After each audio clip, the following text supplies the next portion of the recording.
Hello guys, you are most welcome again in Aryata English classes. I am here with new topic UP Board 10th class section poetry poem number 1 composed by James Russell Lowell. I have written all stanzas of this poem at the board. I will recite and I will tell you explanation in Hindi. So the poet is sitting in a garden and the fountain is in front of him and he is watching the fountain. After watching, while watching the fountain, he has composed this poem. And in this poem, the poet tells us all the qualities of the fountain, and he prays to God to to to give and make his heart and to give all the qualities in his heart of the fountain. So we must know all the qualities of the fountain, and so listen me carefully and look at the board. The first stanza is into the sunshine full of the light leaping and flashing from on till night. अर्थात into the sunshine यानी कि the poet is sitting in the garden, the time is morning, so he is watching the fountain and saying that into the sunshine यानी सूर्य के प्रकाश में जो fountain है यानी फुब्बारा है वह बहुत ही साफ सुथरा और चमकदार है।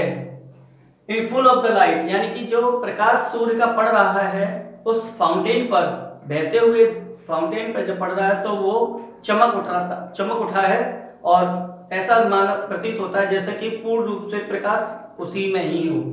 लीपिंग एंड फ्लैशिंग उछल रहा है और स्वच्छता के साथ आगे ऊपर नीचे बढ़ रहा है। फ्रॉम ऑन टिल नाइट अर्थात यानी कि ये जो फाउंटेन है according to the poet and he imagines that ये इसी तरह से लगातार बहता रहेगा। अर्थात उसने ये पोएम में लाइन लिखी है फ्रॉम ऑन टिल नाइट, अर्थात वह कहना चाहता है कि यह फाउंटेन ठीक इसी तरह से सुबह से लेकर शाम तक या रात्रि तक ऐसे ही बहता रहेगा। नेक्स्ट स्टैंजा है into the moonlight whiter than snow wavings of flower like when the winds blow. It means the poet imagines that in the night जब चंद्रमा निकल आता है तो उस समय के वर्णन को उस समय के दृश्य का वर्णन करता है और उस नेचर को भी प्रदर्शित करता है। कितना सुंदर तरीका कवि ने यहाँ पर इस फाउंटेन को द्वारा हमें बताया है, तो उसको ध्यान से सुनेंगे। इनटू द मून लाइट चंद्रमा के प्रकाश में अर्थात चांदनी रात में वाइटर देन स्नो क्योंकि पानी का कलर जो होता है वो सफेद होता है अकॉर्डिंग टू द पोएट। अब जब चंद्रमा का प्रकाश पानी पर पड़ेगा तो वो चांदी के समान अर्थात सफेद रंग यानी कि बर्फ के समान चमकने लगेगा। वेविंग्स ऑफ फ्लावर लाइट और जब हवा बहती है यानी कि हवा के बहने से जिस तरह से खेत में खड़ा हुआ फूल इधर उधर हिलता डुलता है ठीक उसी प्रकार से जो फाउंटेन है हवा के द्वारा इधर इधर हिलता दिखाई प्रतीत होता है। When the winds blow जब हवा बहती है। Now next stanza is into the starlight rushing in spray happy at midnight happy by day अर्थात तारों के प्रकाश में और रात्रि के समय जिस तरह से आसमान में जो तारे हैं इधर उधर असंख्य संख्या में इधर उधर भागते प्रतीत होते हैं, ठीक इसी प्रकार से जो फाउंटेन की से निकलते हुए पानी की या जल की जो बौछारें हैं वो भी ठीक इसी प्रकार से प्रतीत होती हैं। रसिंग इन स्प्रे जो कि इधर उधर भाग रही है। हैप्पी एट मिडनाइट यानी कि जो फाउंटेन है वह सुबह से लेकर रात्रि और रात्रि से लेकर मध्य रात्रि तक प्रसन्न दिखाई प्रतीत होता है।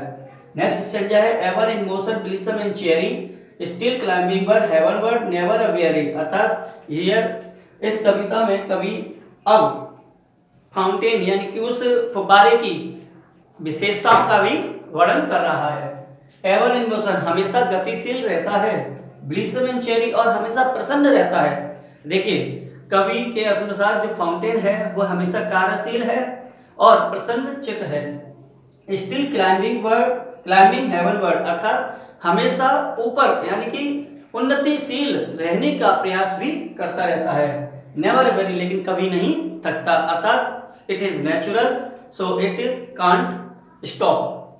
नेक्स्ट स्टैंजा है glad of all weathers still seeming best upward और डाउनवर्ड मोशन दाई रेस्ट। यहाँ पर कवि उसकी और विशेषता बताता है ग्लैड ऑफ ऑल वेदर्स, यानी कि जो फाउंटेन है वह सभी मौसमों में प्रसन्नचित्त रहता है, उसके लिए कोई भी दुख हो सुख हो गर्मी हो वर्षा उस पर कोई फर्क नहीं पड़ता है। He is same in all time still seeming best, और हमेशा उन्नतिशील रहने के लिए अपना सर्वश्रेष्ठ प्रदर्शन करता है। यानी by this poem the poet wants to give a message to all Indians and all the people to do best.